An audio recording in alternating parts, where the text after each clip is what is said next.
Good morning, children. Welcome back to the lesson Mother's Day. We already had 4 sessions on this. Uh, Let us continue with the text, and we are at page number 47 in the middle part of the page. Okay. So before we start for the day, let us make an immediate recap of what we have already discussed. You know, the story is a humorous account of a story where the mother in the family is not respected. Okay, so it is a humorous play written by J.B. Priestley, and the background is 1950 when the position of the mother and the housewife was subordinate. Here, the central character is Mrs. Pearson, who was not respected by her husband nor by her children. Okay, so the neighbor has come forward to help her by exchanging the personality, because Mrs. Fitzgerald is a strong lady with a rough voice, whereas Mrs. Pearson is a meek lady with a meek voice, right? So finally, her friend Mrs. Fitzgerald, who knows much about magic, okay, that she has learned from the East, was ready to help her by exchanging the personality. Then, after exchanging the personality, Mrs. Pearson is behaving like Mrs. Fitzgerald, and Mrs. Fitzgerald behaving like Mrs. Pearson. Okay, then what happened? First of all, Doris, her daughter, came, and she was corrected by Mrs. Pearson. Then came that Cyril Pearson. He was also treated equally like the daughter, and some changes were seen. And finally came George Pearson, who was surprised to see his wife drinking stout, and he was also given a nice treatment from Mrs. Pearson. And now let us see what is happening. Okay, so all of you take page number 47, middle part. Okay, yes, George enters left glumly, means sadly. He is unpleasantly surprised when he sees the visitor. He moves to the armchair left, sits down heavily and glumly, means sadly again, lights his pipe. Then he looks from Mrs. Pearson to Mrs. Fitzgerald, who is regarding him anxiously. Okay, now the scene is actually we discussed about the dialogue between Mrs. Fitzgerald and Mrs. Pearson. Actually, Cyril addressed her as the old lady, an old bag from the neighbor, and old bag. Okay, so for that, Mrs. Pearson scolded Cyril, and now that here also George is looking at Mrs. Fitzgerald, but whereas Mrs. Fitzgerald is respecting George too much. Why? You know, Mrs. Fitzgerald is in the personality of Mrs. Pearson, like his wife. Okay, George just looked in for a minute. I suppose Mrs. Fitzgerald. Oh, Mrs. Fitzgerald, neighbor has come. Okay, Mrs. Fitzgerald, who doesn't know what he is saying. Well, yes, I suppose so, George. So immediately Mrs. Fitzgerald, while replying, she addressed George as George only. Actually, a neighbor should not call by name, at least Mr. John or respected John, George, for example, right? George, aghast. George? You calling me George? Mrs. Fitzgerald, nervously, oh, I am sorry. Mrs. Pearson, impatiently, what does it matter? Your name is George, isn't it? Who do you think you are, the Duke of Edinburgh? So immediately Mrs. Pearson got angry. Why? Because when Mrs. Fitzgerald addressed him as George, who did not like that? George did not like, because a neighbor could not address him like that.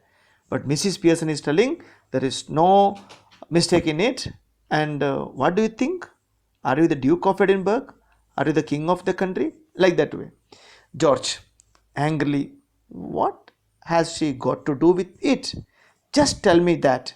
And isn't it bad enough without her calling me George, naughty, Pompey Pearson?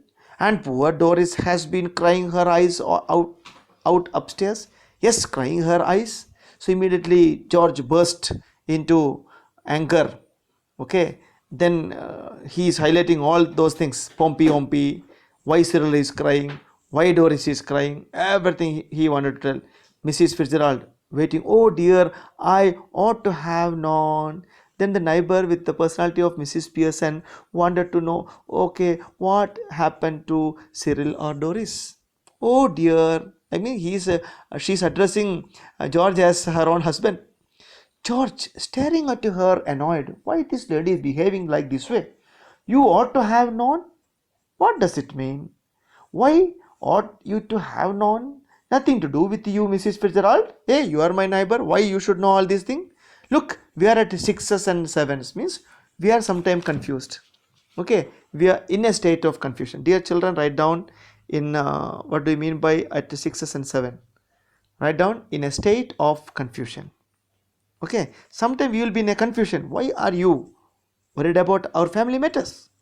Mrs. Pearson, before Mr. Fitzgerald can reply, I won't excuse you, George Pearson. Next time a friend and neighbor comes in to see me, just say something when you see her. Good evening, or how do you do, or something, and don't just march in and sit down without a word. It is a bad manner, or it is bad manners. So now Mrs. Pearson is correcting George, telling him that he should address his neighbor or anybody with a greeting like good evening, good morning, whatsoever, or how do you do. And coming and sitting, it is an impersonal way of behavior. So that is a bad manner. Mrs. Fitzgerald nervously, now she is very much worried because her neighbor, I mean, with the neighbor's personality, Mrs. Pearson is troubling her husband. Okay, so that's why nervously, no, it is all right, with meek personality. Okay, Mrs. Pearson, no, it isn't all right. We will have some decent manner in this house, or I will know the reason why glaring at George. Well, okay, Mr. George, you have to behave properly. George, intimidated means frightened. Well, what? Mrs. Pearson, taunting him means insulting him. Why don't you get off to your club? Why can't you go to your club? Special night tonight? You told me that you have a special night tonight, isn't it? They will be waiting for you, wanting to have a good laugh. Go on then, don't disappoint them. So Mrs. Pearson is insulting her husband, telling him that he should have left to the club because people are waiting for him so that they could make a fun of him. George, bitterly, very badly, that's right, make me look silly in front of her now. Go on, don't mind me. Sixes and sevens. Poor Doris been crying her eyes out, getting the neighbors in to see the fun, suddenly losing his temper, glaring at Mrs. Pearson and shouting, all right, let her hear it. What is the matter with you? Have you gone balmy? Have you gone mad or what? So suddenly George, again losing his control, shouting at Mrs. Pearson, okay, anyway, let our neighbor come to know all these things. Then he started scolding Mrs. Pearson. Then Mrs. Pearson jumping up savagely, means very roughly, savagely, cruelly. If you shout at me again like that, George Pearson, I will slap your big fat silly face. So she has become very bold and stood up and warned her husband. If her husband repeated scolding her back, she would be beating her big face or big fat silly face. Mrs. Fitzgerald, it's a real wife, okay, that with her personality, morning means crying, oh no, no, no, please, Mrs. Fitzgerald. Mrs. Pearson sits. Then Mrs. Pearson sits. But George got confused again because Mrs. Fitzgerald is telling Mrs. Fitzgerald. Okay. Why? Because they only know that the personalities are exchanged. But George does not know. Staring at her bewildered. Either I am off my chum, means I am out of my control. I am a fool. Chum means fool. Either I am a fool or you two are. How do you mean? No, no, please, Mrs. Fitzgerald. Mrs. Fitzgerald, how can you tell that you are addressing yourself, Mrs. Fitzgerald? Look, you are Mrs. Fitzgerald. So why are you telling yourself to stop when you are not doing anything? Tell her to stop. tell your friend Mrs. Pearson to stop. Okay, but you are talking to yourself, then there would be some sense in it. Staring at Mrs. Pearson, I think you must be tiddly. Tiddly means slightly drunk. You are slightly drunk, that's why you are behaving like this. Okay, children, mark the word tiddly. It means slightly drunk. Mrs. Pearson, staring up savagely, again roughly. Say that again, George Pearson. Hey, repeat that, George Pearson. George, intimidated, frightened. All right, all right, all right. Okay, so he is not in a position to shout back now. Doris enters by the time. Doris, who is Doris?